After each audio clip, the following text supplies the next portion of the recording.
Hello and welcome back to my YouTube channel. So as you already know, कल हम thermodynamics को wind up कर लिया था और आज हम क्या करने वाले हैं, एज जैसे हमारा प्रोसेस है, आज हम क्या करेंगे, थर्मोडायनेमिक्स के कुछ क्वेश्चंस को स्टडी करेंगे, जिसके बेसिस पे हम ये स्टडी करेंगे कि हम क्वेश्चन को किस तरह से सॉल्व कर सकते हैं। ठीक है, सो ये सेशन जो है ना, आपके लिए थोड़ा इंपॉर्टेंट है। मैं आपको इसमें दो तीन चीजें बातें पहले ही क्लियर कर दूं। इस चैप्टर में आपको दो तीन चीजों का ध्यान रखना पड़ेगा। पहला, इस चैप्टर में आपको जितने ज्यादा हो सके ग्राफिकल क्वेश्चंस को सॉल्व कीजिएगा, क्योंकि आप प्रीवियस ईयर के ट्रेंड्स को देखेंगे तो इस चैप्टर से ग्राफिकल क्वेश्चंस जो है सबसे ज्यादा आ रखे हैं। ठीक है, तो आपको ग्राफिकल क्वेश्चन जितने ज्यादा हो सके उतना सॉल्व करने हैं। दूसरी बात, आपको इस चैप्टर की थ्योरी बहुत अच्छे से आनी चाहिए, क्योंकि अगर आपको थ्योरी आएगी तो आप ग्राफिकल क्वेश्चंस को आराम से टैकल कर सकते हैं। ठीक है, last but not the least, आपको ये बात समझनी है कि इस चैप्टर में आप जितने क्वेश्चन सॉल्व करेंगे आपके लिए उतना अच्छा है, क्योंकि ये वन ऑफ दोस चैप्टर है जहाँ पे आपको इस बात का ध्यान रखना चाहिए कि आप इसमें हर क्वेश्चन में एक नया कॉन्सेप्ट सीखते हो जो आपकी थ्योरी में कवर नहीं होता, आपकी रेफरेंस बुक्स में वो चीज़ कवर नहीं होती, आपके मॉड्यूल्स में वो चीज़ कवर नहीं होती, वो चीज़ आपको इनफैक्ट कोचिंग सेंटर्स में भी सिखाई नहीं जा रही। तो ये वो चैप्टर है जिसमें मैं पर्सनली इंसिस्ट करता हूँ कि आपको जितने ज्यादा क्वेश्चन हो सके उनको सॉल्व कीजिए, बट सिलेबस के बाहर मत जाइए। ठीक है, इस चीज का आपने ध्यान रखना है। चलिए, इसी बात पे हम क्वेश्चंस को सॉल्व करना शुरू करते हैं। देखिए, हम पहले क्वेश्चन पे चलते हैं। पहला क्वेश्चन आपको क्या कह रहा है, देखिए पहला क्वेश्चन जो है वो आपका एनसीईआरटी से क्वेश्चन दिया हुआ है। ठीक है, तो हम पहले इस क्वेश्चन को सॉल्व करते हैं। देखिए क्या कह रहा है, N ideal gas undergoes the 4 different processes. कह रहे हैं, बात करने वाले 4 डिफरेंट प्रोसेसेस है from the same initial state with. ठीक है, फ्रॉम सेम इनिशियल स्टेट यानी कि जैसे आप पॉइंट ए से शुरू करो, सेम इनिशियल स्टेट आप ये है।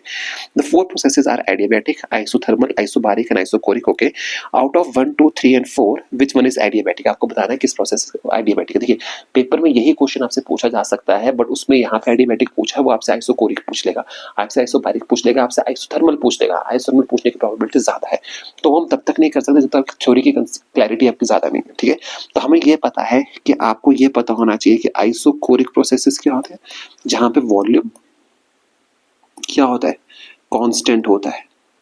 Point number 1। दूसरा पॉइंट, आपको ये पता होना चाहिए कि एडियाबैटिक प्रोसेसेस क्या होते हैं, जहां पे हीट का एक्सचेंज क्या होता है, जीरो होता है, जहां पे हीट एक्सचेंज नहीं करती। तीसरा पॉइंट, आपको ये पता है कि आइसोथर्मल प्रोसेसेस क्या होते हैं, जहां पे टेम्परेचर आपका कांस्टेंट रहता है। ठीक है, और चौथा आपको यहाँ पे गिवन है आइसोकोरिक, आपको यहाँ पे गिवन है आइसोबारिक। आइसोबारिक प्रोसेसेस क्या होते हैं, जहां पे प्रेशर कांस्टेंट होता है। अगर आपको ये बात पता है तो आप इस क्वेश्चन को आराम से सॉल्व कर पाएंगे, बट यहाँ पे एक एडिशनल कॉन्सेप्ट भी लगेगा, तो इस क्वेश्चन को सॉल्व करते हैं। देखिए पहली बात देखते हैं आइसोकोरिक, जहाँ पे वॉल्यूम कांस्टेंट है। तो सभी ग्राफ्स में हम एक बात नोटिस करते हैं कि सिर्फ ग्राफ नंबर 1 के लिए आपका वॉल्यूम कांस्टेंट है, तो यानी कि ये जो ग्राफ है ये रिप्रेजेंट कर रहा है आपका आइसोकोरिक प्रोसेस को। सिमिलरली जो आपका ग्राफ नंबर 4 है उसमें क्या है, प्रेशर कांस्टेंट है, ये रिप्रेजेंट कर रहा है आपका आइसो बारीक प्रोसेस को। इसका मतलब ये हुआ कि 3 और 2 में से एक आइसोथर्मल है और एक आपका एडियाबैटिक कर्व है। अब आपको ये बताना है कि कौन सा आइसोथर्मल कौन सा एडियाबैटिक है, तो इसके लिए आपको जाना पड़ेगा कल के लेक्चर में, जहां पे मैंने आपको बताया था कि जो एडियाबैटिक कर्व्स होते हैं उनकी स्लोप जो होती है आइसोथर्मल कर्व से ज्यादा होती है, वो ज्यादा स्टीप कर्व्स होते हैं। तो इसका मतलब ये हुआ इन 3 और 2 में से जो आपका कर्व नंबर 2 है वो है आपका adiabatic curve, and curve number 3 है वो है आपका आइसोथर्मल कर्व। ठीक है, तो यानी कि करेक्ट आंसर आपका हो जाएगा कर्व नंबर 2। आई होप ये बात आपके लिए क्लियर होगी। ठीक है, चलिए अब नेक्स्ट क्वेश्चन पे आते हैं। नेक्स्ट क्वेश्चन क्या कह रहा है, देखिए if an average person जॉग्स he produces 14.5 into 10 raised power 4 calories per minute. This is removed by the evaporation of sweat. The amount of sweat evaporated per minute assuming 1 kilogram requires 580. देखिए ये question ना like थोड़ा सा out of the box नहीं कह सकते। इस question को थोड़ा कंपेयर करना पड़ता है 2-3 क्वेश्चंस के साथ, मतलब बेसिक मैथमेटिक्स के साथ, तभी आप इस क्वेश्चन को सॉल्व कर पाते हो। ठीक है, आपको क्या निकालना है, आपको चाहिए यहाँ पे amount of sweat evaporated per minute. तो कैसे निकालेंगे, आपको amount of sweat evaporated per minute निकालना है, तो उसको निकालने का तरीका क्या है, आपको निकालना पड़ेगा कि आपको कितना स्वेट निकल रहा है और 1 मिनट में एक जो आपको कह रहे हैं कि 1 किलोग्राम स्वेट को रिमूव करने के लिए कितनी एनर्जी की आपको रिक्वायरमेंट है। आप इस क्वेश्चन को तभी सॉल्व कर सकते हो, अदरवाइज आप इस क्वेश्चन को सॉल्व नहीं कर सकते हो। आई होप ये बात आपके लिए क्लियर हुई। ठीक है, आई होप ये बात आपके लिए क्लियर हुई। ठीक है, तो अगर हम इस चैप्टर को कंटिन्यू करें, इस कॉन्सेप्ट को कंटिन्यू करें, तो आपको ये समझना पड़ेगा the amount of sweat evaporated per minute will be equal to, देखिए स्वेट प्रोड्यूस्ड कितना आप प्रोड्यूस कर रहे हो पर मिनट डिवाइडेड बाय कितना एनर्जी रिक्वायर्ड है उसको पर किलोग्राम इवेपोरेट करने के लिए, ठीक है, दैट इज कैलोरीज रिक्वायर्ड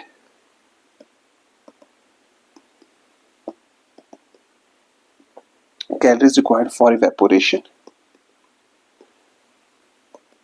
पर किलोग्राम। आई होप ये बात आपके क्लियर हुई हुई, ये कॉन्सेप्ट आपके क्लियर होगा।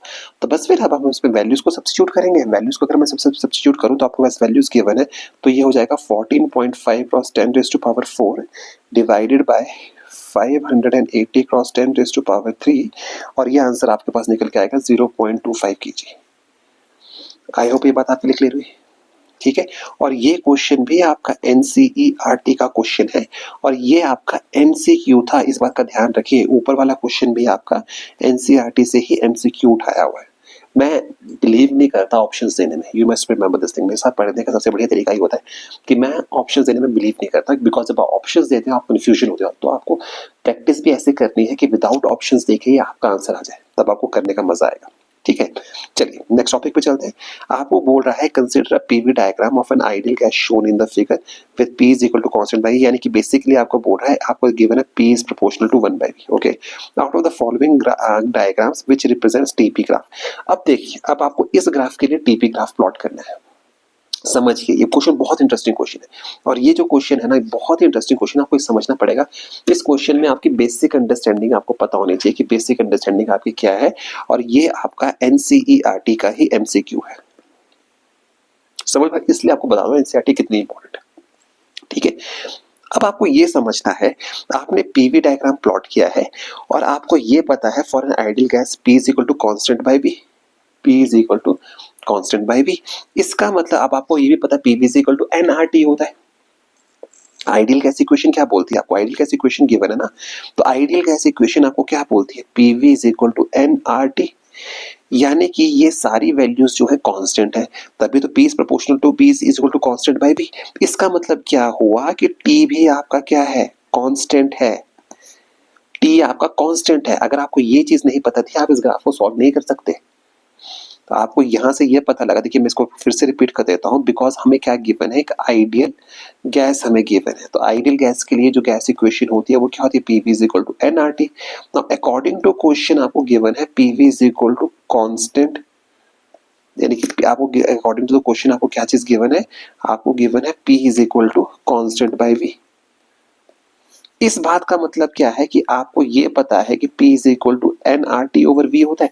इस बात का मतलब ये हुआ कि nRT is equal to constant है। अब n नंबर ऑफ मोल्स होते हैं तो अपने आप में कांस्टेंट है, रेडबर्ग्स कांस्टेंट भी कांस्टेंट है, और t भी कांस्टेंट होगा। इसका मतलब ये हुआ कि पूरी इक्वेशन में t इज इक्वल टू क्या है, कांस्टेंट है। अगर अब मुझे इसका टीपी कर्व प्लॉट करना है, तो मुझे वो कर्व ढूंढना पड़ेगा जहां पे आपका t क्या होगा, कांस्टेंट होगा। टीपी कर्व में मुझे क्या चाहिए, टी कांस्टेंट चाहिए, यानी कि कर्व आपका टी कांस्टेंट यहाँ कहीं होगा तो कर्व तो आपका बन गया ही है। अब आपके पास यहाँ पे एक प्रॉब्लम दूसरी निकल के आती है कि आपके पास दो ऑप्शन ऐसी बनती है जिसमें आपका टी जो है कांस्टेंट है, option number 3 and option number 4। अब आपको कैसे पता लगेगा कि आपका आंसर कौन सा सही होगा, इसका आपको आंसर देखने के लिए आपको थोड़ा सा कर्व नंबर 1 जो गिवन क्वेश्चन है उसमें आपको जाना पड़ेगा। अगर इस क्वेश्चन को हम ध्यान से देखें, इस कर्व को अगर हम ध्यान से देखें, तो हम एक बात नोटिस कर पा रहे हैं। क्या नोटिस कर पा रहे हैं कि P1 is greater then P2, कि P1 is greater then P2। इस बात का मतलब ये है कि 1 और 2, आपको ये बताना है कि 2 यहां होगा या 2 यहां होगा। अब P1 is greater then P2, इस बात का मतलब क्या है, P1 is greater then P2, इस बात का मतलब क्या है कि P1 की वैल्यू P2 से ज्यादा है, P1 की वैल्यू P2 से ज्यादा है। तो इस बात का मतलब ये हुआ कि आपका जो आंसर होगा वो क्या होगा, यानी कि 1 में, यानी कि प्रेशर यहाँ पे ज्यादा है, तो यानी कि ये P1 होगा, ये पॉइंट आपका P2 होगा, तो यानी कि ये 1 होगा, ये 2 होगा। एक्चुअली मुझे ये चीजें यहाँ बनानी चाहिए थी। इस बात का मतलब ये है कि ये P1 होगा और ये P2 होगा। इसी वजह से जो आपका करेक्ट आंसर होगा वो आंसर नंबर 3 होगा। आई होप ये बात आपके लिए क्लियर हुई, ठीक है। चलिए अब नेक्स्ट क्वेश्चन पे चलते हैं। नेक्स्ट क्वेश्चन आपको क्या बोल रहा है, देखिए अब ये जो नेक्स्ट क्वेश्चन है ना, ये क्वेश्चन जो है बहुत इंपॉर्टेंट है, क्योंकि इसी क्वेश्चन का एक डिफरेंट तरीके से पूछा हुआ यही क्वेश्चन आपको पेपर में पूछा गया था, शायद इसी साल आपसे पूछा गया था। ये क्वेश्चन भी आपका एनसीईआरटी, देखिए इसलिए एनसीईआरटी इंपॉर्टेंट, मैं आपको फिर से रिपीट कर रहा हूँ। इसी क्वेश्चन की एक वेरिएशन आपसे पेपर में पूछी गई थी, शायद इसी साल आपसे पूछी गई थी। इस साल जो आपसे क्वेश्चन पूछा गया था वो आपसे ये पूछा गया था कि आपको पूछा गया था कि आपको बताना है कि बीसी, ये जो बीसी कर्व है यहाँ पे वर्क डन कितना होगा, या एडी के क्रॉस वर्क डन कितना होगा, आपसे क्वेश्चन ये पूछा गया था। ठीक है, तो पहले हम उस चीज को डिस्कस कर लेते हैं कि वो चीजें कैसे निकल। देखिए आपको गिवन है पीवी कर्व, आपको गिवन है पीवी कर्व, तो आपको ये बात पता है कि वर्क डन जो होता है, क्योंकि देखिए ideal gas undergoes a cyclic process ABCDA as shown in the figure PV diagram, आपको निकालना है वर्क डन।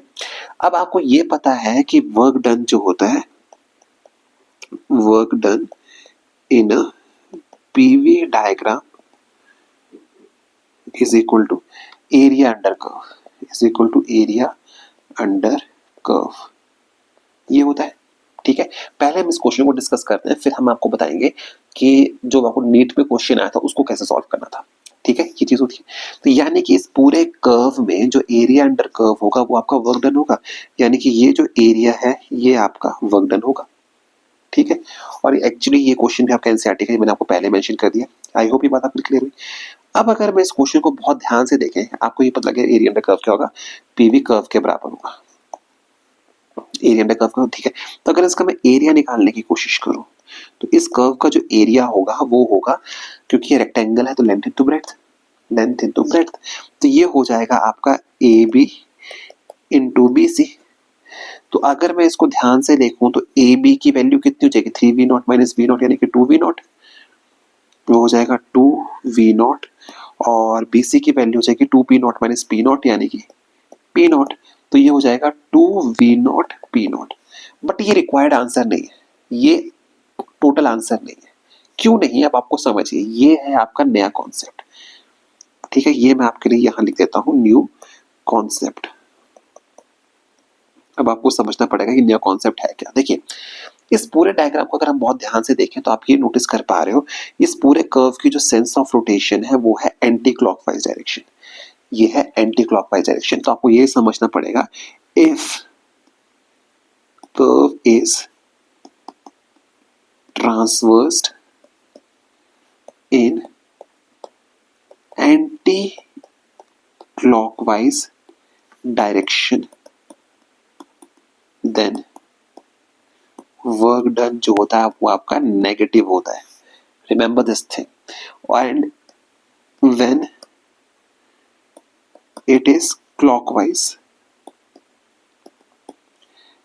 तो वर्क डन जो होता है आपका पॉजिटिव होता है। ऐसा इसलिए होता है, ये मैं शॉर्ट में बता रहा हूँ, ऐसा इसलिए होता है कि जब आप क्लॉकवाइज डायरेक्शन में मूव करते हो तो आपका वॉल्यूम जो होता है वो इंक्रीज करता है, और जब एंटी क्लॉकवाइज डायरेक्शन में मूव करते हो तो आपका वॉल्यूम जो होता है डिक्रीज करता है, इसलिए वो नेगेटिव पॉजिटिव कॉन्सेप्ट होता है। अब यहाँ पे क्योंकि आपकी मोशन क्या है, आपकी मोशन जो है वो एंटी क्लॉकवाइज डायरेक्शन में है, this implies the work done will be equal to -2P0 V0, -2P0 V0।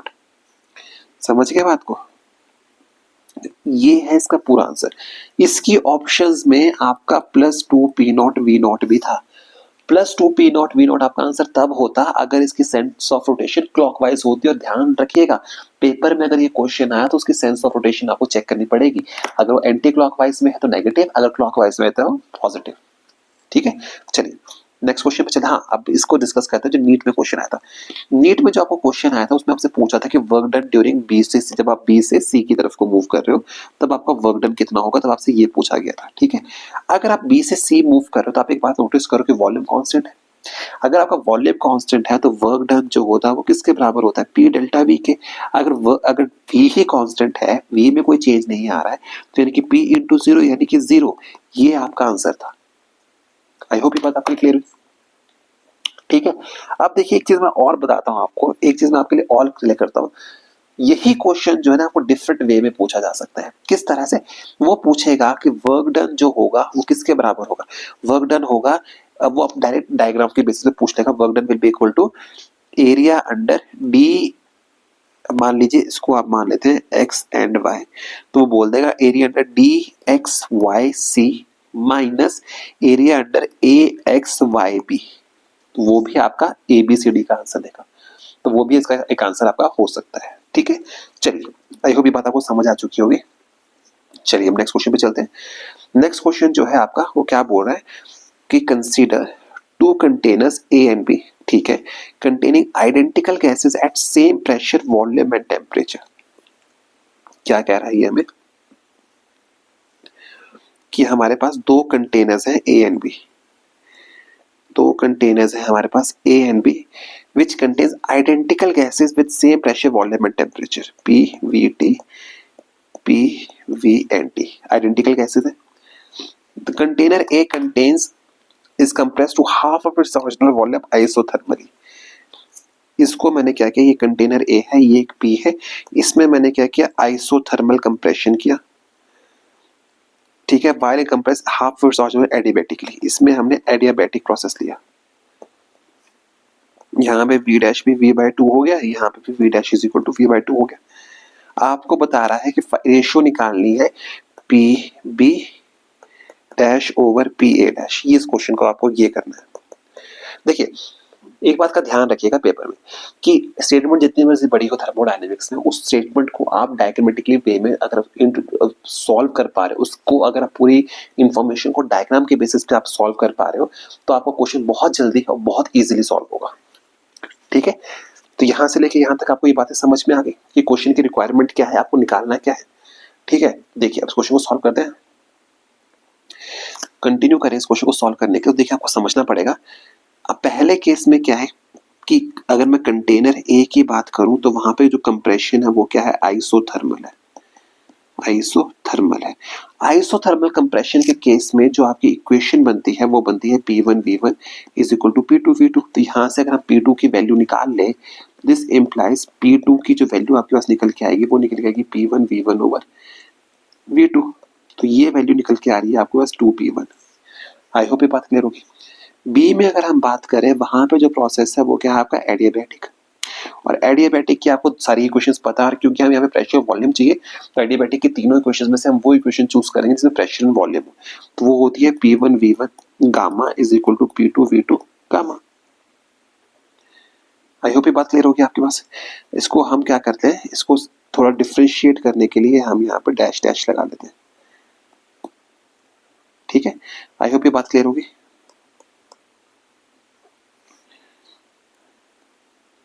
ठीक है, चलिए अब इसको हम सॉल्व करें, क्योंकि हमारे पास गिवन है कि V2 जो है उसके बराबर है। अगर हम इसको V2 ले लेते हैं, V1/2, V2 is equal to V1/2। ठीक है, तो यहाँ से अगर मैं इसको रिमूव कर दूं तो ये इसके बराबर आ रहा है। आई होप ये बातें आपके लिए क्लियर होंगी। ठीक है, अगर मैं यहाँ से कैलकुलेट करता हूँ तो मेरे पास जो P2 डैश की वैल्यू निकल के आती है वो निकल के आती है P1 into V1 over V2 dash raise to power gamma. Solve करेंगे तो आपके पास निकल जाएगा 2 raise to power gamma into P1। ये वैल्यू क्लियर होगी। तो अब अकॉर्डिंग टू क्वेश्चन मेरी रिक्वायरमेंट क्या है, मुझसे पूछा गया है P2 डैश ओवर P2 की वैल्यू निकालनी है। तो वो वैल्यू कितनी आ रही है आपके पास, 2 raise to power gamma P1 over 2 raise to power P1। ठीक है, P1 से P1 चला गया, इसको सॉल्व करेंगे 2 रेज टू पावर गामा -1। ये आपका आंसर आ जाएगा। आई होप ये बात आपके लिए क्लियर हुई होगी। ठीक है, चलिए अब नेक्स्ट क्वेश्चन पे चलते हैं। नेक्स्ट क्वेश्चन क्या बोल रहा है, आपको समझना पड़ेगा नेक्स्ट क्वेश्चन में क्या पूछा जा रहा है आपसे, कि आपके पास 3 कॉपर ब्लॉक्स हैं जिनके मासेस M1 M2 और M3 kg है, are brought into thermal contact till they reach the equilibrium. जब तक उनको कांटेक्ट में रखा जब तक वो इक्विलिब्रियम में ना पहुंचे। अब आपको पता है बिफोर टेम्परेचर आपकी जो कंडीशन है वो T1 is greater than T2 is greater than T3 given है। Assuming that there is no heat loss, आपको एज्यूम करना है कि वहां पे कोई भी हीट लॉस नहीं है सराउंडिंग्स में, then the equilibrium temperature T कितना होगा आपको ये समझना है। पहली बात, ये क्वेश्चन आपका NCERT का क्वेश्चन है, समझे बात को। तो आपको पहले कंडीशंस, वही कंडीशन को स्पेसिफाई करेंगे। देखिए आपके पास ब्लॉक है M1, ब्लॉक है आपके पास M2, ब्लॉक है आपके पास M3, इसका टेम्परेचर T1, इसका T2 और इसका T3 है।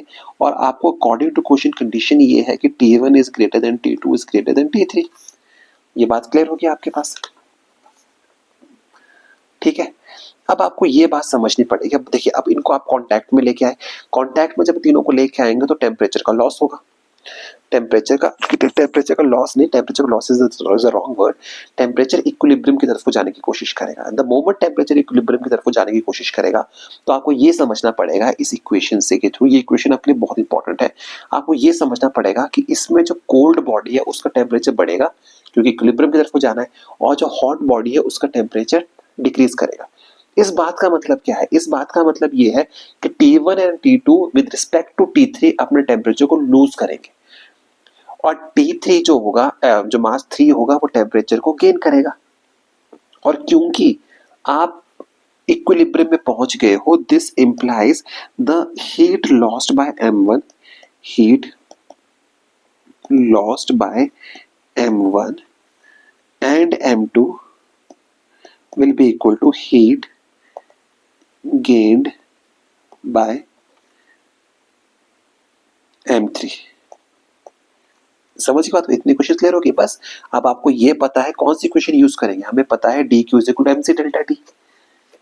ठीक है, तो बस वही इक्वेशन को हम यूज कर लेंगे। तो ये हो जाएगा m1 into specific heat T1 minus T,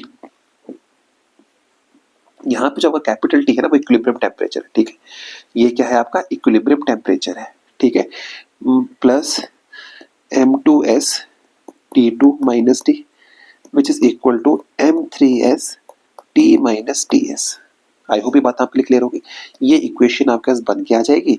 इस इक्वेशन के थ्रू हम कैपिटल T की वैल्यू निकाल लेंगे। जब इस इक्वेशन को सॉल्व करेंगे तो T की जो वैल्यू आपके पास निकल के आएगी वो निकल के आएगी आपके पास M1 T1 plus M2 T2 plus M3 T3 over M1 plus M2 plus M3। आई होप ये क्वेश्चन आपके लिए क्लियर हुआ होगा। इस क्वेश्चन में जो मेन कॉन्सेप्ट आपको पेपर में आना चाहिए था वो ये कॉन्सेप्ट है, और आई होप ये कॉन्सेप्ट भी आपको समझ में आ चुका होगा। ठीक है, चलिए अब नेक्स्ट क्वेश्चन पे चलते हैं। नेक्स्ट क्वेश्चन आपको बोल रहा है, ये क्वेश्चन भी आपको समझना पड़ेगा। ये जो क्वेश्चन है आपका, ये आपका AIPMT 2014 का क्वेश्चन है।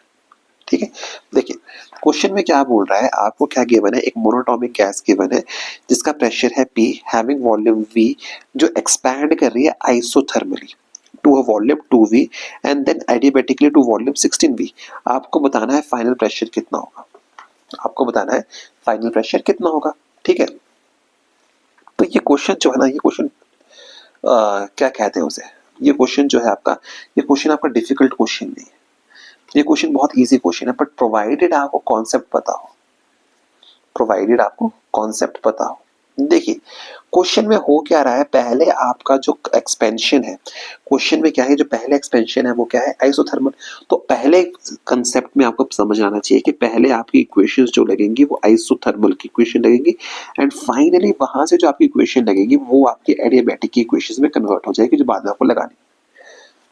ठीक है, तो पहले हम सबसे पहले कंसीडर करते हैं केस 1 को, जब आपका आइसोथर्मल एक्सपेंशन की वैल्यू गिवन है, जब आपने आइसोथर्मल एक्सपेंशन लिया। ठीक है, तो इनिशियली आपको ये पता है कि जब आइसोथर्मल एक्सपेंशन होती है तो आइसोथर्मल के केस में जो आपकी इक्वेशन होती है वो होती है P1V1 is equal to P2V2। अब अकॉर्डिंग टू क्वेश्चन अगर मैं मान के चलूं P1 की वैल्यू P मान लें, ठीक है, तो into V1 is equal to P2 into V2। तो यहाँ से जो P2 की वैल्यू निकल के आ रही है वो मेरे पास निकल के आ रही है कितनी, P into V1 over V2। अब आपको अकॉर्डिंग टू क्वेश्चन आपको एक बात और गिवन है कि आपका जो वॉल्यूम है वो कितना है, 2 टाइम्स हो गया है कि V2 is equal to 2 times of V1 है। तो इस बात का मतलब ये हुआ कि P2 is equal to P by 2, ये वैल्यू आपके पास निकल के आ गई। आई होप बात क्लियर हुई। उसके बाद मैंने क्या किया, जब मेरा प्रेशर इतना हो गया तब मैंने प्रोसेस को एडियाबैटिक कर दिया। तब मैंने इसका क्या किया, एडियाबैटिक का एक्सपेंशन किया, जिसकी वजह से जो मेरा वॉल्यूम है, अब जो मेरा न्यू वॉल्यूम है कि V2 जो है वो कितना है, जो मेरा V2 है, जो सॉरी मेरा V3 है वो 16 टाइम्स ऑफ V हो गया, 16 टाइम्स ऑफ V हो गया। V3 जो है वो 16 टाइम्स ऑफ V है। इनिशियल वॉल्यूम का 16 टाइम्स हो गया। तो बस फिर अब वही इक्वेशन हम ढूंढेंगे, 3 इक्वेशन है, अब हमें प्रेशर वॉल्यूम चाहिए तो हम वो इक्वेशन को ढूंढेंगे। तो मेरे पास निकल के आएगा P2 V2 gamma is equal to P3 V3 gamma. अब मुझे फाइनल प्रेशर निकालना है, मुझे P3 की वैल्यू निकालनी है। तो अगर मैं इस इक्वेशन में सब्स्टिट्यूट करूं P3 is equal to P2 into V2 over V3 gamma, तो अगर मैं यहाँ पे पुट करूं P2 is equal to V2, और V2 की वैल्यू कितनी है 16 टाइम्स ऑफ V, और उसकी वैल्यू कितनी है, सॉरी V2 की वैल्यू है 2 टाइम्स ऑफ V, V3 की वैल्यू है 16 टाइम्स ऑफ V। ये मल्टीप्लीकेशन का साइन है, सॉरी बीच में, इसको मैं ठीक कर देता हूँ आपके लिए। ठीक है, तो ये वैल्यूज है। तो अगर मैं इसमें वैल्यूज को सब्स्टिट्यूट करूं तो मेरे पास, और P2 की वैल्यू है P/2, और वैल्यूज को सब्स्टिट्यूट करेंगे तो आ जाएगा 1/8 रेज टू पावर 5/3, यानी कि 2 का क्यूब हो जाएगा, वहां पे 5 चला जाएगा, तो यानी कि ये आएगा आपके पास P/2 into 1/2 raise to power 5, यानी कि P raise to power 2 raise to power 6, और 2 रेज टू पावर 6 हो जाता है P/64, और ये आपका आंसर है। अब आप देखिए पेपर में किस तरह का क्वेश्चन आता है। ठीक है, ये AIPMT का क्वेश्चन है, सो मेक श्योर आप तैयार रहें कि अगर पेपर आपका 2 लेवल्स में जाता है तो वहां पे क्वेश्चंस का लेवल इस तरह का होगा। समझिए बात को। चलिए नेक्स्ट क्वेश्चन में चलते हैं। नेक्स्ट क्वेश्चन जो है ये भी आपका AIPMT 2014 का ही क्वेश्चन है। ठीक है, देखिए क्वेश्चन को सॉल्व करते हैं। Thermodynamic process undergoes a cyclic process ABCDA as shown in the figure, the work done by the system is, आपको बोल रहा है work done by the system निकालना है। ठीक है, तो यानी कि प्रोसेस क्या है, वर्क डन क्या होता है, एरिया अंडर कर्व, ये है एरिया अंडर कर्व। अगर मुझे एरिया अंडर कर्व निकालना है तो बहुत सिंपल क्वेश्चन है। देखिए अगर मैं इस प्रोसेस, अब पहली बात को समझिएगा बहुत ध्यान से, वही कॉन्सेप्ट हम यहाँ लगाएंगे। यहाँ पे अगर हम देखें तो प्रोसेस कैसा है आपका, ये यहाँ से इस तरह से जा रहा है एंटी क्लॉकवाइज, यानी कि नेगेटिव में चलेगा। ठीक है, और ये जो प्रोसेस यहाँ पे है ये कैसा प्रोसेस है, क्लॉकवाइज। मैं इसको आपको थोड़ा और ध्यान से डिफरेंट कलर्स में बनाने की कोशिश करता हूँ ताकि वो समझने में आसानी रहे। देखिए अगर मैं पहले इस ट्राइंगल को कंसीडर करूं, अगर मैं इस ट्राइंगल को कंसीडर करते हैं तो हम यहाँ पे ध्यान से देख पाते हैं कि अगर पॉइंट O से अगर इसको मैं देखूं तो यहाँ से जो प्रोसेस है वो कैसा है आपका, एंटी क्लॉकवाइज। तो यानी कि जहाँ पे जो वर्क डन होगा वो नेगेटिव होगा। वहीं पे अगर मैं प्रोसेस को फोकस करूं कहाँ पे, अगर मैं प्रोसेस पे फोकस करूं एट पॉइंट इस पे, तो यहाँ पे अगर हम देखते हैं तो प्रोसेस कैसा है आपका, क्लॉकवाइज। तो यहाँ पे पॉजिटिव होगा, यानी कि दोनों वर्क डन जो होंगे एक दूसरे को माइनस करेंगे। ठीक है, तो यानी कि total work done will be equal to area, कितना है वो हो जाएगा आपका area BOC plus area AOD। But क्योंकि एक एरिया एंटी क्लॉकवाइज और एक एरिया क्लॉकवाइज है, दोनों माइनस हो जाएंगे। ठीक है, तो BOC को अगर मैं माइनस करता हूं तो इसका आ जाएगा एरिया अंडर कर्व कितना होगा, एरिया ऑफ ट्राइंगल, तो half into base into height. तो हाइट कितनी होगी यहाँ पे ये, तो हाइट कितनी है 2P0, सॉरी P0, और बेस कितना है आपका V0। तो यानी कि ये निकल के आएगा आपके पास P0 V0 by 2 minus sign के साथ प्लस P0 V0 बाई 2, यानी कि 0। ये आपका आंसर होगा। ठीक है, ये आपका AIPMT का क्वेश्चन है, सो मेक श्योर इसको अच्छे से करें। ठीक है, चलिए अब नेक्स्ट क्वेश्चन पे चलते हैं। देखिए ये जो क्वेश्चन है ना, ये जो नेक्स्ट क्वेश्चन आपको मैंने चूज करके लाया हूं, ये क्वेश्चन आपका JEE मेंस का क्वेश्चन है। JEE मेंस का क्वेश्चन है, ये आपका JEE मेंस 2014 का क्वेश्चन है।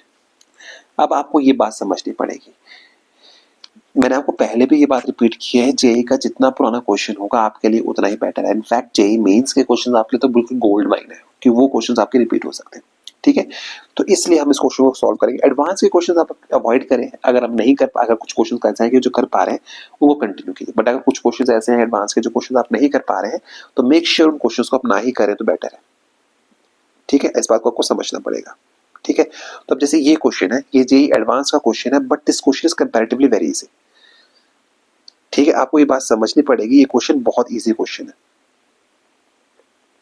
ठीक है, तो अब इस क्वेश्चन को आगे हम कंटिन्यू करते हैं, आप आपको समझिए इस क्वेश्चन को कैसे सॉल्व करेंगे। ठीक है, तो देखिए one mole of diatomic ideal gas undergoes a cyclic process. Process कैसा है? साइक्लिक। वर्ड्स इंपॉर्टेंट है।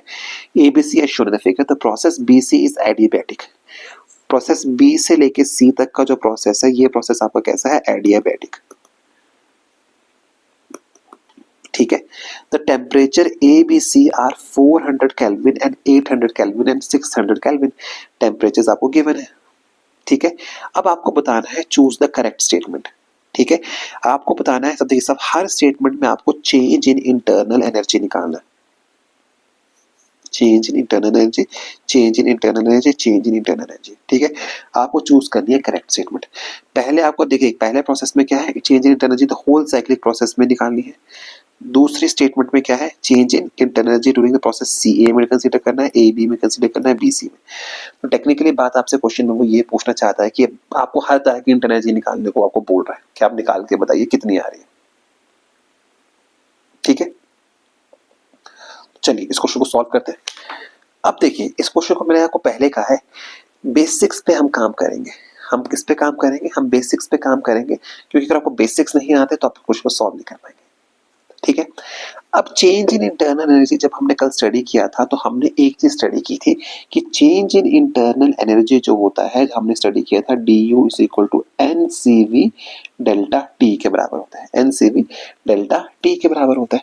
तो अगर मैं डेल्टा यू को, अगर मैं इसको इस फॉर्म में लिखूं, delta U is equal to N C V delta T की फॉर्म में लिखूं, तो दिस इंप्लाइज, अगर मैं एक एक प्रोसेस का निकालूं, सबसे पहले अगर मैं निकालता हूं, लेट जैसे मैं निकालता हूं ए बी का। अब मैं जा रहा हूँ, क्योंकि ए से लेके बी तक जा रहा हूँ, तो पहले मैं ए बी का चलता हूँ। तो कितना होगा? तो एन नंबर ऑफ मोल्स को हम अगर मान लीजिए 1 मोल गिवन है, सीवी को अगर मैं सीवी ही रहने दूं। हाँ, अब देखिए एक चीज और देखिए, इस क्वेश्चन में बहुत इंटरेस्टिंग चीज है, क्योंकि आप सीवी को सीवी रहने नहीं दे सकते। आपको डायटोमिक गैस गिवन है, और डायटोमिक गैस के लिए सीवी की वैल्यू कितनी होती है? 5/2 टाइम्स ऑफ आर। ये चीजें अभी हम आगे भी पढ़ेंगे, बट ये आपने केमिस्ट्री में भी पढ़ी होंगी। डायटोमिक गैस के लिए कितना होता है? 5/2 टाइम्स ऑफ आर। ये हमें भी आगे पढ़ेंगे। ठीक है, जब हम काइनेटिक थ्योरी करेंगे तब हमें पता लग जाएगा, बट आई होप ये बेसिक्स इतना आपको पता है। ठीक है। तो 5/2 ऑफ आर। ठीक है। और टेम्परेचर में कितना डिफरेंस आ रहा है? 800 माइनस 400, क्योंकि बी पे 800 है, ए पे 400 है। अगर मैं इस पूरी इक्वेशन को सॉल्व करूं तो मेरे पास आ रहा है 1000 आर। ठीक है। तो ए बी के क्रॉस चेंज जो ये दिखा रहा है -350, वो तो नहीं हो सकता, क्योंकि ए बी के क्रॉस चेंज कितना है? 1000 आर का चेंज है। सिमिलरली अगर मैं चेंज इन इंटरनल एनर्जी निकालूं from point B to point C, B से सी के बीच में, अब देखिए ध्यान से, बी से लेके अगर मैं सी पे जा रहा हूं तो क्या हो रहा है? वॉल्यूम इंक्रीज कर रहा है, एडियाबैटिक एक्सपेंशन हो रही है। ठीक है। तो अगर हम इसको सॉल्व करें, तो आप सॉल्व करते हैं तो आप कितना आ जाएगा? 1 into 5/2 of R into delta T कितना हो जाएगा? हो जाएगा आपका 600 minus 800 is equal to -500 R. तो delta U B C is -500 R. ठीक है। अब देखिए ध्यान से, क्योंकि अब एक बात को बहुत ध्यान से देखिए, मैक्सिमम बच्चे क्या करेंगे, गलती क्या करेंगे इस पूरे क्वेश्चन में, वो ऑप्शन ए को टिक करके आएंगे, बट ऑप्शन ए इसका गलत आंसर है। क्यों? आपको समझिए, अगर पूरा का पूरा साइक्लिक प्रोसेस है, तो कंप्लीट साइक्लिक प्रोसेस में चेंज इन इंटरनल एनर्जी हमेशा जीरो होता है। इस बात का हमेशा ध्यान रखिएगा। Change in internal energy during a complete cycle is always zero, और ये बात हमने कल पढ़ी थी। समझ गए? तो ऑप्शन ए तो आपका आंसर होने से रहा। तो यानी कि अब सी ए बी और बी सी, इनमें से एक आंसर होगा। एक आंसर तुम्हारे पास आ भी चुका है। ठीक है। बट स्टिल अगर आप थोड़ा और कैलकुलेट करना चाहें, तो एक अगला भी कर ही लेते हैं। डेल्टा यू अगर हम सी ए का कैलकुलेट करें, तो आपके पास आंसर निकल के आएगा 1 इंटू 5r/2 इंटू 400 माइनस 600, ये निकल के आएगा फिर से -500 ऑफ आर। ठीक है। तो इस क्वेश्चन का आंसर क्या निकला? चेंज अक्रॉस सी ए कितना आ रहा है आपका? 500 आर। तो ये ऑप्शन भी गलत है। 350 तो कहीं पे भी शो नहीं हो रहा, तो ये ऑप्शन भी गलत है। तो यानी कि इसका ऑप्शन का आंसर कितना हो जाएगा? आंसर डी, यानी कि -500 आर जो है ये आपका करेक्ट आंसर है। आई होप ये बात आपके लिए क्लियर हुई होगी। ठीक है। चलिए हम नेक्स्ट क्वेश्चन पे चलते हैं। नेक्स्ट क्वेश्चन क्या है आपका? आपको बात समझनी पड़ेगी। नेक्स्ट क्वेश्चन को स्टडी करते हैं अभी हम। देखिए, नेक्स्ट क्वेश्चन में क्या है, starting with same initial conditions, an ideal gas expands from volume V1 to V2 in three different ways. बहुत इंटरेस्टिंग क्वेश्चन है। Starting from with same initial condition से आप शुरू कर रहे हैं, क्वेश्चन में आपको ये कह रहा है, और उसके बाद क्या है, जब आप सेम इनिशियल कंडीशन से शुरू कर रहे हो तो आप क्या कर रहे हो, आप वॉल्यूम V1 से V2 तक पहुंच रहे हो in three different ways. The work done in the gas is W1 if the process is purely isothermal। यहाँ पर लिख लेते हैं क्वेश्चन में क्या गिवन है, W1 वर्क डन है जब प्रोसेस आपका क्या है, आइसोथर्मल है। W2 है जब प्रोसेस आपका क्या है, आइसोबारिक। एंड W3 है जब प्रोसेस आपका क्या है, एडियाबैटिक। अब आपको ये पूछ रहा है what is the relationship between W1, W2 and W3। आपसे क्वेश्चन में क्या पूछ रहा है, what is the relationship between W1, W2 and W3। इस क्वेश्चन को सॉल्व करने का तरीका पता है, अगर आप वैसे सॉल्व करने की कोशिश करोगे ना, आप प्रॉब्लम में फंस जाओगे। इस क्वेश्चन को सॉल्व करने का सबसे बढ़िया तरीका है कि आप इस क्वेश्चन में ग्राफ बनाइए। किस तरह से बनाइए, देखिए, लेट अस अज्यूम आपका जो है वो इस तरह से गिवन है, ये आपका पीवी कर्व है, ठीक है। सबसे पहले हम इसमें प्लॉट करते हैं isobaric curve. Work done W2 जो है आइसोबारिक है, तो यानी कि प्रेशर आपका क्या होगा, कांस्टेंट होगा। तो लेट जस्ट इनिशियल कंडीशन से शुरू करो, तो ये आपका हो जाएगा W2 आइसोबारिक। उसी तरह से आपको एक आइसोथर्मल प्रोसेस गिवन है, तो उसके लिए वर्क डन के जो इक्वेशन बनते हैं, ग्राफ बनता है ऐसे, और एडियाबैटिक के लिए कर्व बनता है कुछ इस तरह से। तो ये है आपका आइसोथर्मल का W1 और ये है आपका W3 एडियाबैटिक का। अब आपको एक बात और पता है कि वर्क डन जो होता है एरिया अंडर कर्व होता है, तो जिसके अंडर एरिया ऑफ कर्व ज्यादा है उसका वर्क डन जो का ज्यादा होगा। तो अगर हम बहुत ध्यान से देखें तो एरिया अंडर जो है, ये एरिया अंडर, अगर हम इस कर्व को यहां से स्टडी करते हैं तो एरिया अंडर जो W2 है वो ज्यादा है, तो यानी कि A2 इज ग्रेटर देन। अब उसके बाद अगर हम ध्यान से देखें तो एरिया अंडर W2, W1 का जो एरिया अंडर कर्व है वो इतना सा है, ध्यान से देखेंगे तो वो A1 से ज्यादा है और वो फाइनली A3 से ज्यादा होगा। तो जिसका एरिया अंडर कर्व ज्यादा है उसका ऑटोमेटिकली क्या ज्यादा है, वर्क डन ज्यादा है। तो देयरफॉर आपकी जो इक्वेशन बनेगी W2 is greater then W1 is greater then W3, यानी कि जो आपका करेक्ट आंसर होगा वो होगा W2 is greater than W1 is greater than W3, यानी आंसर होगा A। आई होप इतनी सी बात आपके लिए क्लियर हुई, ठीक है। चलिए अब नेक्स्ट क्वेश्चन पे चलते हैं। नेक्स्ट क्वेश्चन आपको क्या बोल रहा है, नेक्स्ट क्वेश्चन जो है काफी इंटरेस्टिंग क्वेश्चन है आपके लिए। देखिए ये आप क्वेश्चन आपको ये बोल रहा है, the PV plots of two gases during adiabatic process, ठीक है, are shown in the figure, plots 1 and 2 shall correspond respectively to। देखिए ये पहली बात है, क्वेश्चन में आपको गिवन है दोनों के दोनों कैसे कर्व्स हैं, एडियाबैटिक कर्व्स हैं। कैसे कर्व्स हैं, एडियाबैटिक कर्व्स हैं आपके पास, ठीक है। अब आपको ये बताना है कि इसमें से आपके पास गैसेस गिवन है, helium and oxygen, oxygen and helium, helium and argon, argon and, ठीक है। अब इस क्वेश्चन को समझिए, इस क्वेश्चन को सॉल्व करने का तरीका क्या है, आपको पहली चीज पता होनी चाहिए कि जो आपको ऑप्शंस में गैस, क्योंकि रैंडमली आप इस क्वेश्चन का आंसर नहीं कर सकते, इसमें आपको ऑप्शंस की हेल्प लेनी पड़ेगी। किस तरह से, आपको ये देखना पड़ेगा कि हीलियम कैसी गैस है, मोनोएटॉमिक, और ऑक्सीजन कैसी है, डायएटॉमिक। उसी तरह से ये ऑप्शन यहाँ पर रहेंगे, यहाँ पे आर्गन भी क्या है, मोनो एटॉमिक, एंड नाइट्रोजन क्या है, डाई एटॉमिक। यानी कि आपके पास जो कॉम्बिनेशंस गिवन है ऑप्शंस में वो monoatomic and diatomic options given है। और हमें ये भी पता है कि slope of the dp over dv जो होता है for adiabatic curve is given by minus gamma p over v। ये बात हम सबको पता है। दिस इम्प्लाइज कि मतलब ये चीज गिवन है ना कि slope is equal to minus gamma p over v। I hope ये बात क्लियर होगी, ठीक है। अब अगर क्वेश्चन को ध्यान से देखें तो हमें एक बात नजर आ रही है, क्या, हमें ये नजर आ रहा है कि जो स्लोप ऑफ 2 है is greater then slope of 1। I hope ये बात आप क्वेश्चन से आपको क्लियर हुई होगी। इस बात का मतलब क्या है, इस बात का मतलब ये है कि gamma 2 is greater than gamma 1। इस बात का मतलब ये है कि gamma 2 is greater than gamma 1। ठीक है, इस बात का मतलब क्या है, gamma 2 is greater than gamma 1। इस बात का मतलब ये है कि दोनों के दोनों सेम नेचर की तो नहीं हो सकती, दोनों की दोनों सेम नेचर की नहीं हो सकती, क्योंकि अगर दोनों सेम नेचर की होगी तो गामा दोनों के लिए सेम होगा, तो दोनों के दोनों सेम नेचर की नहीं हो सकती। इसका मतलब ये ऑप्शन से बाहर हो गया, ये ऑप्शन से बाहर हो गया। अब आपके पास बचे ये दो ऑप्शन। अब क्योंकि gamma 2 is greater than gamma 1, इसका मतलब ये हुआ गामा 2 जो है वो डाई एटॉमिक का है, क्योंकि ऑप्शंस के अकॉर्डिंगली, एंड गामा 1 जो है वो मोनो एटॉमिक का है। इस बात का मतलब ये हुआ कि जो आपका करेक्ट आंसर है वो है ऑप्शन नंबर बी। ठीक है, चलिए नेक्स्ट क्वेश्चन पे चलते हैं। नेक्स्ट क्वेश्चन आपको क्या बोल रहा है, a monatomic gas at pressure P1, a monatomic gas at pressure P1, ठीक है, and volume V1 is compressed adiabatically to 1/8 of its original volume. Find the final pressure of the gas. ये question आपका AIPMT 2010 का question है। हम monoatomic gas at pressure P1 and volume V1 compress adiabatically to 1/8 of its original volume।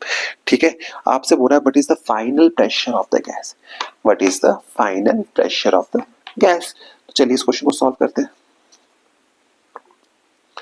ठीक है, अब आपको ये बात समझनी पड़ेगी, क्योंकि AIPMT मींस का क्वेश्चन है, इस क्वेश्चन को आपको बहुत गहराई से समझना पड़ेगा, क्योंकि क्वेश्चन ये नो डाउट बहुत इजी है, नो डाउट ये क्वेश्चन बहुत इजी है, बट आपको ये बात समझनी पड़ेगी कि किस तरह का क्वेश्चन आपको पेपर में आने की प्रोबेबिलिटी बहुत हाई है, समझ गए। और दूसरी बात, क्योंकि मोनो एटॉमिक गैस आपको गिवन है, और फॉर मोनो एटॉमिक गैस आपको ये बात पता होना चाहिए कि गामा की वैल्यू 5/2 होती है, तो इनडायरेक्टली आपको गामा की वैल्यू भी गिवन है, 5/2 सॉरी 5/3 होती है, तो इनडायरेक्टली आपको ये वैल्यू भी आपको गिवन है यहाँ पे। समझ पा रहे बात को। तो एक बात का ध्यान रखिएगा, पेपर में कुछ चीजें गिवन होती हैं और कुछ चीजें आपको डिड्यूस करनी पड़ती है क्वेश्चन से। ठीक है, तो इसका मतलब ये हुआ कि आपको ये पता है क्वेश्चन में क्या गिवन है कि gamma is equal to 5/3, V2 is equal to V1/8, according to question आपको सब कुछ गिवन है। आपको निकालना है, और हमें निकालना क्या है, P2, we have to calculate the value of P2 की वैल्यू मुझे कैलकुलेट करनी है। क्योंकि प्रोसेस एडियाबैटिक है, प्रेशर वॉल्यूम से डील करें, तो P1 V1 gamma is equal to P2 V2 gamma. तो इसको अगर मैं सब्स्टिट्यूट करूं तो P2 is equal to P1 V1 V2 raise to power gamma. तो यानी कि ये हो जाएगा P2 is equal to P1 into 8 of 5/3। अगर इसको सॉल्व करेंगे तो ये आ जाएगा 32 times of P1। I hope ये बात आपको समझ में आई होगी किस तरह से सॉल्व किया जाता है। अगर नहीं सॉल्व हुआ है तो प्लीज मेक श्योर मुझे कमेंट सेक्शन में बताएं, मैं आपको सॉल्व करने का तरीका बता दूंगा किस तरह से इसको सॉल्व किया जाता है। ठीक है, चलिए अब चलते हैं नेक्स्ट क्वेश्चन पे। नेक्स्ट क्वेश्चन आपको क्या बोल रहा है कि during an isothermal expansion a confined ideal gas does -150 joules of work, -150 joules of work against the surroundings। इस बात का मतलब क्या है, देखिए कल हम यही चीज मैं आपको बता रहा था कि पेपर में वो कुछ भी पूछ सकता है, और कल हमने यही कॉन्सेप्ट कल हमने डिस्कस किया था, और देखिए यही कॉन्सेप्ट जो था आपके पेपर में आया हुआ है, यही कॉन्सेप्ट जो है आपके पेपर में डायरेक्टली पूछा गया है। मतलब एमसीक्यूज बनाने हैं ना, तो एमसीक्यू वो कैसे भी बना सकता है, समझ पा रहे हो। और ये क्वेश्चन आपका AIPMT प्रीलिम्स का क्वेश्चन है 2011 का। ठीक है, ठीक है, तो कल हमने साइन कन्वेंशंस को स्टडी किया था। तो साइन कन्वेंशंस को जब हमने स्टडी किया था तो हमें पता होता है कि प्लस साइन कहाँ यूज होता है, कब माइनस साइन यूज होता है। ठीक है, अब देखिए आपको वर्ड्स यूज कर रहा है यहाँ पे वो आइसोथर्मल एक्सपेंशन। आइसोथर्मल एक्सपेंशन होने का मतलब क्या है, आइसोथर्मल एक्सपेंशन होने का मतलब ये है कि आपका टेम्परेचर कांस्टेंट है। समझ पा रहे बात को। अगर आपका टेम्परेचर कांस्टेंट है तो from the first law dq is equal to du plus dw, क्योंकि टेम्परेचर कांस्टेंट है, यानी कि इस बात का मतलब क्या हुआ,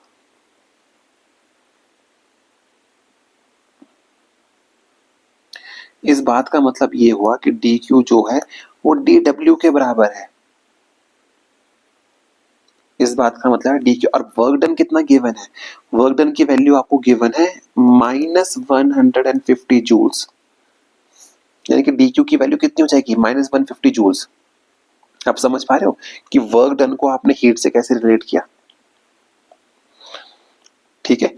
और नेगेटिव साइन आपको ये बता रहा है कि 150 जूल की हीट को मैंने सिस्टम में ऐड किया है, मैंने क्या किया उसमें सिस्टम को ऐड किया है, तो इसका आंसर कितना हो जाएगा डी। तभी ये, क्योंकि देखिए ना D Q is equal to D U plus D उतना आ रहा है, तो ये इस तरह से क्वेश्चन सॉल्व होगा, ठीक है। चलिए नेक्स्ट क्वेश्चन पे चलते हैं। ये जो क्वेश्चन है ये भी आपका, देखिए आप सोचिए कि उस टाइम का पेपर किस तरह से आता होगा, आप समझ पा रहे हैं इस बात को। जस्ट अ मिनट, ये क्वेश्चन थोड़ा ठीक से आया नहीं है, ठीक। अब देखिए ये क्वेश्चन भी आपका AIPMT प्रीलिम्स का क्वेश्चन है, प्रीलिम्स 2012 का क्वेश्चन। देखिए 1 mole of an ideal gas given है, 1 mole of ideal gas goes from initial state A to the final state B via two processes. Okay, it first undergoes isothermal expansion from V to V. ये चीजें आपने लिख लेनी है, isothermal expansion from V to 3V and then volume is reduced from 3V to V. उसके बाद आप 3V to V जा रहे हो at constant pressure. Constant pressure का मतलब प्रोसेस कैसा हो गया, आइसोबारिक। देखिए ये चीजें साथ साथ डिटेल निकलती रहती है, तभी आप क्वेश्चन को सॉल्व कर पाते हो। द करेक्ट पीवी डायग्राम आपको बताना है, इसमें से करेक्ट पीवी डायग्राम कौन सा होगा। इसमें बस कुछ नहीं है, ग्राफ्स को डिफरेंट डिफरेंट नाम दे दिए हैं, एलिमेंट कैसे नाम दे दिए हैं, टेक्निकली आपको बताना है कौन सा ग्राफ है। देखिए ग्राफ वही होगा जिसमें सेकंड प्रोसेस जो आइसोबारिक प्रोसेस है, जिसमें 3V से V में जा रहे हो आप, यानी कि पहले आपको ढूंढना पड़ेगा आइसोबारिक कर्व। और आइसोबारिक कर्व्स कौन से होते हैं, अगर मैं पीवी कर्व्स की बात करूं तो आइसोबारिक कर्व्स वो होते हैं जिसमें प्रेशर कांस्टेंट रहता है, जिसमें प्रेशर कांस्टेंट रहता है, ठीक है।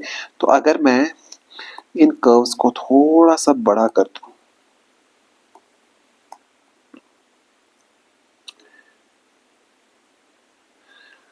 ठीक है,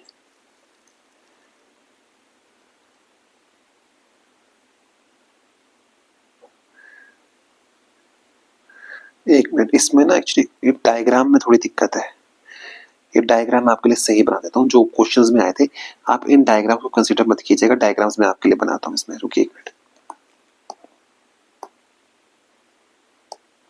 जस्ट अ मिनट, मैं आपके लिए डायग्राम सही से बनाता हूँ कि डायग्राम्स किस तरह से बनेंगे। देखिए पहला डायग्राम जो है आप इनको इस तरह से कंसीडर मत कीजिएगा, मैं आपके लिए डायग्राम्स बनाता हूँ जो क्वेश्चंस किस तरह से गिवन है। पहला डायग्राम है आपके लिए वो कुछ इस तरह से है, ठीक है, पी वी कर्व है, ये 3V है एंड ये V है, ठीक है। रुकिए रुकिए, मैं आपके लिए ना डायग्राम सही से बना ही देता हूँ, यहाँ पे ये चीज़ें ठीक से बनी नहीं है, I so sorry about this thing. जब भी मैंने पेस्ट किया था तो मैंने इसका ध्यान रखना चाहिए था, पर चलिए कोई नहीं, मैं आपके लिए बढ़िया से डायग्राम्स के ऑप्शंस बना देता हूँ, ठीक है। पहला कर्व जो है आपका कुछ इस तरह से है,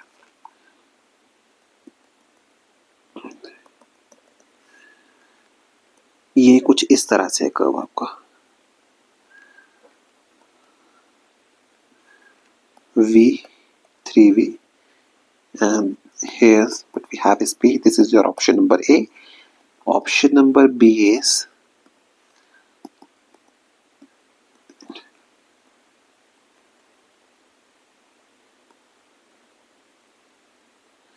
इस तरह से आपकी ऑप्शन नंबर बी,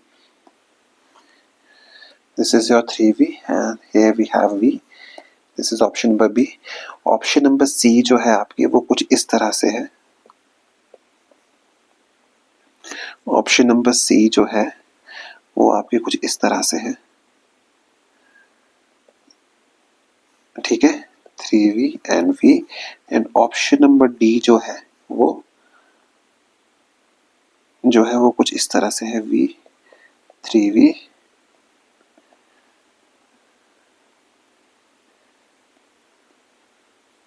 ठीक है, इस तरह से। तो अगर आप देखें ध्यान से, क्वेश्चन तो आपको अब ये पढ़ते ही सॉल्व हो गया था। देखिए अब आपको पता है कि जब भी आपके आइसोथर्मल प्रोसेसेस होते हैं उसके लिए कर्व किस तरह का बनता है।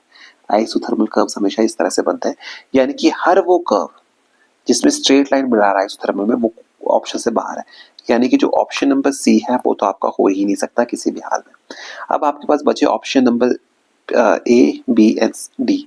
अब आप ध्यान से देखिए, पहले प्रोसेस में आपका जो वॉल्यूम है वो v से 3v हो रहा है, v से 3v हो रहा है, तो अब हम डायरेक्शन पे फोकस करेंगे, हम डायरेक्शन पे फोकस करेंगे। तो जहां पे डायरेक्शन v से 3v नहीं है वो ऑप्शन से बाहर हो गया। तो यहाँ पे अगर हम ध्यान से देखें, यहाँ पे डायरेक्शन जो है वो 3v से v की तरफ को जा रहा है, तो ये तो ऑप्शन से बाहर हो गया। अब आपके पास ऑप्शन बचे B and C, B and D. अगर हम बी एंड डी को ध्यान से देखें तो दोनों का आइसोथर्मल कर्व तो सेम है, बट प्रॉब्लम आ रही है आइसोबारिक कर्व में। आइसोबारिक कर्व्स वो होते हैं जो डायरेक्टली इस तरह से होता है, तो यानी कि ये ऑप्शन से बाहर हो गया, करेक्ट आंसर हो गया डी। आई होप आप इस क्वेश्चन को सॉल्व कर पा रहे होंगे। ठीक है, चलिए नेक्स्ट क्वेश्चन पे चलते हैं।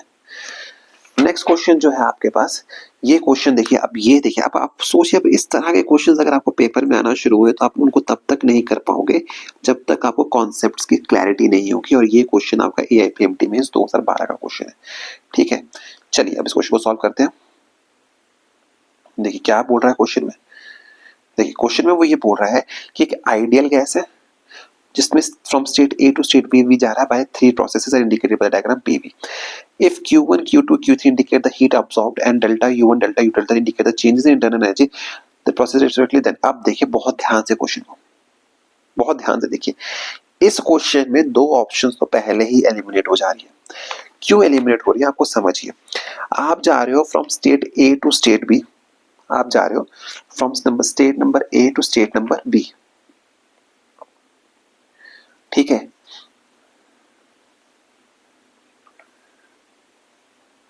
और आपको ये पता है कि इंटरनल एनर्जी स्टेट फंक्शन होता है, पाथ फंक्शन होता है, स्टेट फंक्शन होता है, उसको पाथ से कुछ लेना देना नहीं है, क्योंकि आपकी initial state and final state दोनों के सेम है, एंड इंटरनल एनर्जी अपने आप में एक स्टेट फंक्शन है।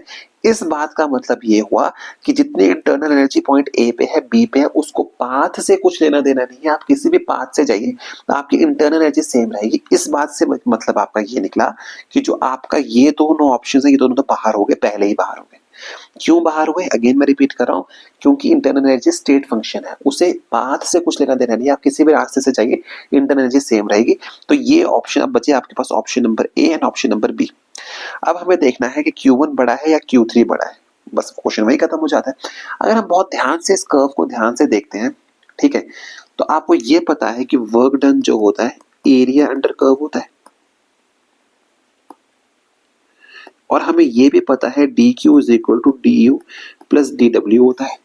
अब du सबके लिए सेम है, तो इसका मतलब ये हुआ कि dq की जो वैल्यू है वो dw पे डिपेंड कर रही है। इस बात का मतलब ये हुआ कि dq उसी का ज्यादा होगा जिसका वर्क डन ज्यादा होगा, dq उसी का ज्यादा होगा जिसका वर्क डन ज्यादा होगा। और अगर इस ग्राफ को बहुत ध्यान से देखें तो हमें ये पता लग रहा है कि W1 जो है वो ग्रेटर देन W2 है, ग्रेटर देन W3 है। इसी वजह से Q1 will be greater than Q2 will be greater than Q3, और इस वजह से आपका आंसर होगा point number A. I hope ये बात आपके क्लियर होगी। ठीक है, चलिए नेक्स्ट क्वेश्चन पे चलते हैं। During an adiabatic process the pressure of the gas is found to be proportional to the cube of its absolute temperature, to the cube of its absolute temperature. We have to calculate the ratio of Cp over Cv, यानी gamma की value आपको calculate करनी है, और ये question भी आपका AIPMT 2013 का क्वेश्चन है। ठीक है, चलिए अब इस क्वेश्चन को सॉल्व करते हैं। अब आपको पता है इस क्वेश्चन में आपको एक बात समझनी पड़ेगी। आपको गिवन है एडियाबैटिक प्रोसेस, आपको समझना पड़ेगा हर वर्ड का मीनिंग होता है क्वेश्चन में, क्योंकि आपको एक एडियाबैटिक प्रोसेस है और आपको ये चीज गिवन है कि उसका जो प्रेशर है is found to be proportional to the cube of absolute temperature. आपको गिवन है P is proportional to T cube, and the process कैसा है, and the process is adiabatic, and the process is adiabatic. अब क्योंकि adiabatic process है और मुझे pressure और टेम्परेचर के साथ डील करना है, तो मुझे ऐसा रिलेशनशिप ढूंढना पड़ेगा जो प्रेशर एंड टेम्परेचर को डील करे इन एडियाबैटिक प्रोसेस। तो वो रिलेशन क्या होता है? वो रिलेशन आपका होता है P of 1 minus gamma, T gamma is equal to constant. अगर मैं इस इक्वेशन को थोड़ा सा मॉडिफाई कर दूं तो मेरे पास इक्वेशन निकल के आएगी P is equal to P of 1 minus gamma is equal to constant over T raise to power gamma. इस बात का मतलब ये हुआ कि P इज प्रोपोर्शनल टू, इस बात का देखिए, इसको बहुत ध्यान से लिख देता हूं आपके लिए। इस बात का मतलब क्या हुआ? इस बात का मतलब ये हुआ कि P of 1 minus gamma is proportional to 1 over T raise to power gamma. इस बात का मतलब ये हुआ कि P is proportional to T raise to power gamma over gamma minus 1। ये बेसिक मैथमेटिक्स है। आई होप इतना मैथमेटिक्स आपको आता हो। ठीक है, अब अकॉर्डिंग टू क्वेश्चन क्या है? अकॉर्डिंग टू क्वेश्चन मुझे ये है कि P is proportional to T का क्यूब। P जो है T के क्यूब के प्रोपोर्शनल है। दिस इंप्लाइज, अगर मैं इस इक्वेशन को, इन दोनों इक्वेशंस को अगर मैं कंपेयर करूं तो मुझे क्या मिल रहा है कंपैरिजन से कि गामा ओवर गामा माइनस 1 की वैल्यू जो है वो किसके बराबर है? वो वैल्यू जो है 3 के बराबर है। दिस इंप्लाइज गामा की वैल्यू कितनी निकल के आ रही है? अगर मैं इस पूरी इक्वेशन को सॉल्व करूं तो गामा की वैल्यू निकल के आ रही है 3/2 एंड गामा जो होता है Cp ओवर Cv के बराबर होता है। आई होप ये क्वेश्चन अब आपका क्लियर हुआ होगा। ठीक है, चलिए अब नेक्स्ट क्वेश्चन पे चलते हैं। क्वेश्चंस अभी ठीक है, नेक्स्ट क्वेश्चन पे चलेंगे हम। ठीक है, ये हमारा सेकंड लास्ट क्वेश्चन है। चलिए इस क्वेश्चन को सॉल्व करते हैं। देखिए, ये कह रहा है the amount of heat energy required to raise a temperature of 1 gram of helium at normal temperature pressure from T1 Kelvin to T2 Kelvin is कितना है? अब देखिए, बहुत अच्छा क्वेश्चन है। आप इस क्वेश्चन को ऐसे इग्नोर नहीं कर सकते। ये बात मैं आपको पहले ही बता दूं। ठीक है, क्वेश्चन मैं आपके लिए बड़ा कर दिया ताकि आप देख पाए। थोड़ा सा मैं इसको साफ कर देता हूँ। ठीक है, अब देखिए ये कह रहा है the amount of heat energy required to raise a temperature of 1 gram of helium at normal temperature pressure from T1 kelvin to T2 kelvin पे रेज करना है।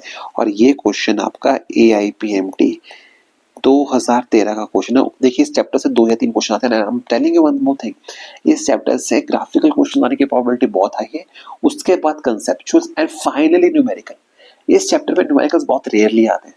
अगर आएगा भी तो बहुत सिंपल आएगा, बट ग्राफिकल क्वेश्चंस बहुत अच्छे आएंगे। और जब मैं एमसीक्यू सीरीज चलाऊंगा ना तो इस चैप्टर पे आप क्वेश्चंस का लेवल देखिएगा, कितने जबरदस्त क्वेश्चन इस चैप्टर पे बनते हैं। ठीक है, अभी तो चलिए हम बेसिक्स पे बात कर रहे हैं, but as soon as will start the MCQ series, जब आपकी 12th कंप्लीट हो जाएगी, जब आपका +2 वाला क्वेश्चन कवर हो जाएगा, आप देखिएगा। ठीक है, चलिए अब इस क्वेश्चन को सॉल्व करते हैं। The amount of energy required to raise the temperature from 1 gram of helium from T1। देखिए, heat required for TQ is equal to, पहली चीज आपके दिमाग में इस तरह से क्लिक होनी चाहिए। समझ पा रहे बात को? आपके दिमाग में चीजें इस तरह से क्लिक होनी चाहिए। ठीक है, अब आपको क्या गिवन है? Amount of heat required is the temperature of 1 gram of helium. आपको गिवन है मास कितना गिवन है? 1 ग्राम ऑफ हीलियम गिवन है। ठीक है, अगर 1 ग्राम ऑफ हीलियम गिवन है, इस बात का मतलब क्या हुआ कि नंबर ऑफ मोल्स कितने हो जाएंगे इसके? 1/4, क्योंकि मास कितना होता है 4। आपको ये बात भी पता है क्योंकि हीलियम जो है एक मोनोटॉमिक गैस है और मोनोटॉमिक गैस के लिए Cv की वैल्यू कितनी होती है? 3/2 टाइम्स ऑफ R। ठीक है, डेल्टा T कितना है? T2 minus T1। और आपको क्या निकालना है? हीट का एक्सचेंज। तो delta Q is equal to NCV delta T हो जाता है। तो इसकी वैल्यूज को अगर मैं सब्स्टिट्यूट करूं तो मेरे पास निकल के आएगा 1/4 3/2 of R into T2 minus T1। तो सॉल्व करेंगे तो 3/8 times of R T2 minus T1। अब क्योंकि आपके ऑप्शन एन है, अब आपको एक बात और ध्यान रखनी है कि जो R की वैल्यू होती है वो NKB के बराबर होती है। N जो होता है एवोगैड्रोस नंबर होता है, Na इसको बोल देते हैं। तो इस इक्वेशन को मैं इस तरह से भी लिख सकता हूँ, Na into KB T2 minus T1। तो ये आपका आंसर निकल के आ जाता है 3/8 NaKB T2 माइनस T1। ठीक है, चलिए इसी के साथ हम आज के दिन के आखिरी क्वेश्चन पे आते हैं। और ये आखिरी क्वेश्चन भी आपके लिए काफी ज्यादा इंपॉर्टेंट है, तो प्लीज इस क्वेश्चन को बहुत ध्यान से करिएगा, ठीक है। तो देखिए क्वेश्चन में क्या बोल रहा है कि when a gas is taken, जब हम गैस की वैल्यू को क्या कर रहे हैं, from state A to state B लेके जा रहे हैं via one path, it absorbs 25 calories of heat during while doing 70 joules of work. मगर वहीं पे जब मैं इसको पाथ बी पे लेके जा रहा हूँ, from state to another path, it performs 270 how much heat. Okay okay, देखिए ये क्या कह रहा है, देखिए जब पाथ मैं क्या कर रहा हूँ, स्टेट ए से स्टेट बी पे जा रहा हूँ, पहले जा रहा हूँ पाथ ए से, जब मैं पाथ ए से पाथ बी तक जा रहा हूँ तो मैं 25 कैलोरीज ऑफ हीट को यूज कर रहा हूँ एंड 70 जूल ऑफ वर्क कर रहा हूँ, 70 जूल ऑफ वर्क कर रहा हूँ। वहीं पे अगर मैं path A to path B जा रहा हूँ, विद पाथ बी से जा रहा हूँ, तो वहीं पे जो मेरी वैल्यूज है, तो मुझे क्या करना है, डी क्यू की वैल्यू मुझे निकालनी है। मेरे पास वर्क डन की वैल्यू कितनी गिवन है, 200 जूल्स। बस ये इतना सिंपल सा क्वेश्चन है। तो इस क्वेश्चन को सॉल्व करने का सबसे बढ़िया तरीका है कि D Q is equal to D U plus D W. उससे बढ़िया तरीका आपके पास है ही नहीं। आप क्या करोगे, फ्रॉम पाथ ए, जब मैं पाथ ए पे जा रहा हूं तो D Q is equal to D U plus D W लगा के आप वहां से डी यू की वैल्यू निकाल लेंगे। अब क्योंकि स्टेट फंक्शन है तो जो डी यू की वैल्यू पाथ ए पे निकल रही है वही वैल्यू पाथ बी पे भी होगी, तो डी यू की वैल्यू निकल रही है D Q minus D W, ठीक है। तो ये कितनी निकल के आ रही है,